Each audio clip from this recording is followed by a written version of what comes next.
بسم اللہ الرحمن الرحیم۔ السلام علیکم ورحمۃ اللہ وبرکاتہ۔ شریعت مطہرہ نے ہمیں زندگی گزارنے کے طریقہ کار بتائے ہیں۔ ہر معاملات میں شریعت مطہرہ نے ہماری رہنمائی فرمائی ہے، چاہے وہ زندگی کے معاملات ہوں یا اخروی معاملات ہوں، ہر لحاظ سے۔ قرآن کریم فرقان حمید میں اللہ تبارک و تعالی ارشاد فرماتا ہے وَأَحَلَّ الْبَيْعَ وَحَرَّمَ الرِّبَا، یعنی ہم نے تمہارے لیے بیع کو حلال کر دیا اور ربا کو حرام کر دیا، یعنی سود کو اللہ رب العزت نے حرام کر دیا اور بیع کو، خرید و فروخت کو اللہ رب العزت نے حلال کر دیا۔ اب قیامت تک جس کو رب تعالیٰ نے حلال کر دیا وہ حلال رہے گا، جس کو حرام کر دیا اس کو کوئی حرام کر نہیں سکتا۔ اسی طرح قرآن کریم فرقان حمید میں اللہ تبارک و تعالی ارشاد فرماتا ہے فَإِن لَّمْ تَفْعَلُوا فَأَذْنُوا بِحَرْبٍ مِّنَ اللَّهِ وَرَسُولِهِ، اور اگر تم نے ایسا کیا، یعنی تم نے اگر سود لیا یا دیا تو یہ ایسا ہی ہے کہ تم نے اللہ اور اس کے رسول کے ساتھ جنگ کی۔ اسی طرح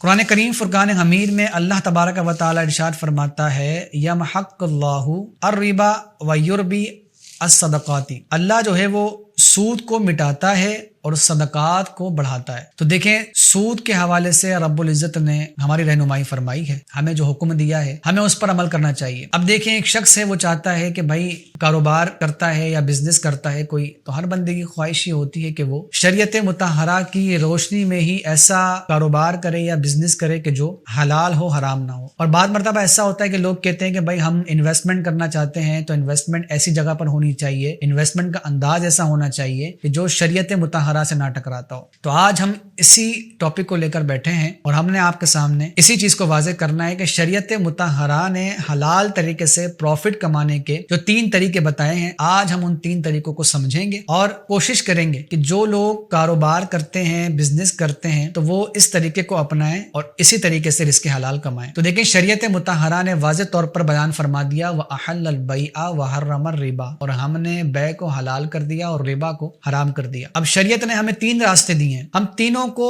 مثالوں سے سمجھیں گے۔ سب سے پہلا راستہ ہے مرابحہ۔ شریعت مطہرہ کی ایک قسم ہے بینکنگ، جو لوگ کرتے ہیں بینکنگ وغیرہ میں، جو کام بینک وغیرہ میں کام کرتے ہیں تو وہ ان اصطلاحات کو جانتے ہیں۔ سب سے پہلی چیز ہے مرابحہ، دوسری ہے مداربہ اور تیسری ہے مشارکہ۔ مرابحہ کو ہم مثال کے ذریعے سمجھیں گے کہ ایک شخص ہے، مثال کے طور پر اس کا نام ہے زید۔ زید کاروبار کرنا چاہتا ہے لیکن اس کے پاس پیسے نہیں ہیں۔ اب وہ کوئی چیز خریدنا چاہتا ہے یا اسے کسی چیز کی حاجت ہے، اس کے پاس عمر آتا ہے، عمر اس سے کہتا ہے تم ایک کام کرو کہ تم میرے بہاف کے اوپر وہ چیز کو خریدو۔ اب زید جو ہے اس چیز کو خرید لیتا ہے۔ مثال کے طور پہ زید کو جو ہے وہ حاجت ہے دوائیوں کی، اب دوائیاں خریدنے کے پیسے اس کے پاس نہیں ہیں، تو زید نے عمر کو بتایا۔ اب عمر نے یہ کہا کہ تم ایک کام کرو، وہ دوائیاں میرے بہاف پہ خریدو۔ اب اس نے وہ دوائیاں زید نے عمر کے بہاف پہ خرید لی۔ اب عمر ان دوائیوں کا مالک بن جائے، اس کا قبضہ لے لے۔ اب اس نے قبضہ لے لیا، اس کا مالک بن گیا، تو اب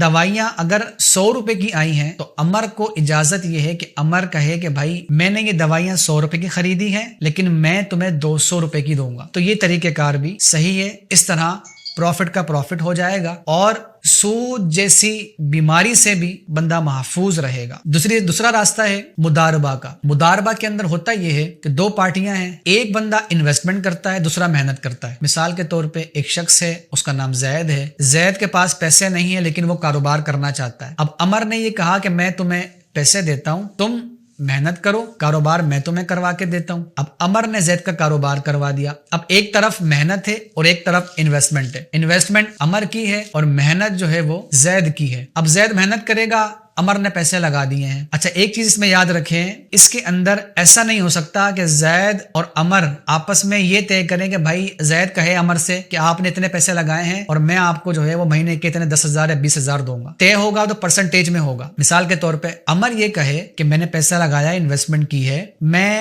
50% رکھوں گا یا میں 60% رکھوں گا، 40% تمہارا۔ تو پرسنٹیج میں اگر کریں گے تو جائز ہے۔ اگر اس طرح کریں گے کہ بھائی میں نے پیسے لگا دیے، عمر کہے کہ میں نے پیسے لگا دیے، تم کاروبار کرو، مجھے اس سے کوئی غرض نہیں ہے لیکن مجھے مہینے کے آخر پہ تم 20,000 دے دینا، تم مجھے 30,000 دے دینا، اس طرح کرنا درست نہیں ہے، بلکہ پرسنٹیج کے اندر وہ اپنا منافع رکھ لے۔ اچھا اس میں یاد رکھیں کہ اگر کاروبار میں نقصان ہوتا ہے، بزنس میں نقصان ہوتا ہے، تو سارا جو معاملہ ہوگا جس کے ذمہ کرم پر آئے گا وہ عمر پر آئے گا جس نے انویسٹمنٹ کی ہے، رب المال کے اوپر۔ چونکہ اس نے محنت کی، زید نے، اس کی محنت ضائع ہو گئی، اس نے جو انویسٹمنٹ کی اس کی انویسٹمنٹ ضائع ہو گئی، ویسٹ ہو گئی. تو دونوں طرف جو ہے وہ اعتدال ہو گیا. دیکھیں شریعت مطہرہ نے دونوں کا خیال رکھا ہے. اچھا اس میں ایک بات کا خیال یہ رکھیے، اس کے اندر اگر زید کی غفلت سے، زید نے غفلت کی کسی بھی وجہ سے، یعنی عمر نے اس کو ٹھیلا لگوا کے دیا اور وہ ٹھیلا کھلا چھوڑ کے چلا گیا، یا سامان کھلا چھوڑ کے چلا گیا، یا اس کی اپنی غفلت کی وجہ سے نقصان ہوا، تو پھر زید کو بھی اس کا خمیازہ مقدنا ہوگا. یہ دو راستے، ایک تو مرابحہ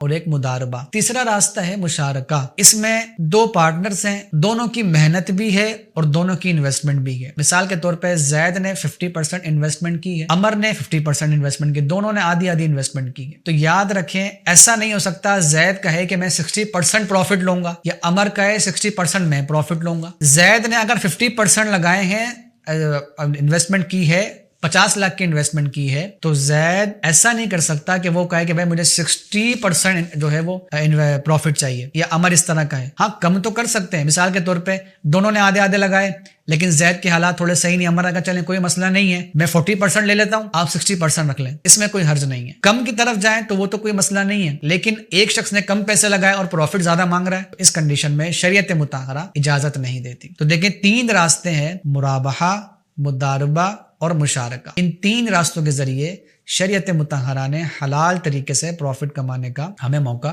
دیا ہے. جاتے جاتے سرکار علیہ الصلوۃ والسلام کے حدیث پاک سنتے جائیں. حضور نے فرمایا لعن رسول اللہ صلی اللہ تعالی علیہ وآلہ وسلم اکل الربا ومؤکلہ وکاتبہ وشاہدیہ وقالہم سوا. فرمایا حضور پاک علیہ الصلوۃ والسلام نے سود کھانے والے، اکل الربا، اور پھر فرمایا ومؤکلہ یعنی لکھنے والے، اور پھر فرمایا وکاتبہ وشاہدیہ اور کھلانے والے اور لکھنے والے، فرمایا ہم سوا، فرمایا سب کے سب برابر ہیں اور ان پر لعنت فرمائی. اسی طرح حضور پاک علیہ الصلوۃ والسلام کا فرمان ہے، حضور نے فرمایا میں نے کچھ لوگوں کو دیکھا کہ جن کے پیٹ گھروں کی طرح تھے اور ان میں سانپ بھرے ہوئے تھے جو باہر سے نظر آتے تھے. تو میں نے جبریل امین سے پوچھا تو انہوں نے بتایا یہ سود خور لوگ ہیں. تو دیکھیں کتنی بڑی بیماری ہے اور کتنا بڑا اس کا عذاب ہے. حضور پاک علیہ الصلوۃ والسلام نے واضح طور پر بتا دیا. تو سود کی بیماری سے محفوظ رہیں، نہ سود لیں نہ سود دیں. اللہ کریم ہم سب کو حلال طریقے کے ساتھ رزق حلال کمانے کی توفیق عطا فرمائے. آمین بجائے خاتم النبیین صلی اللہ تعالی علیہ وآلہ وسلم.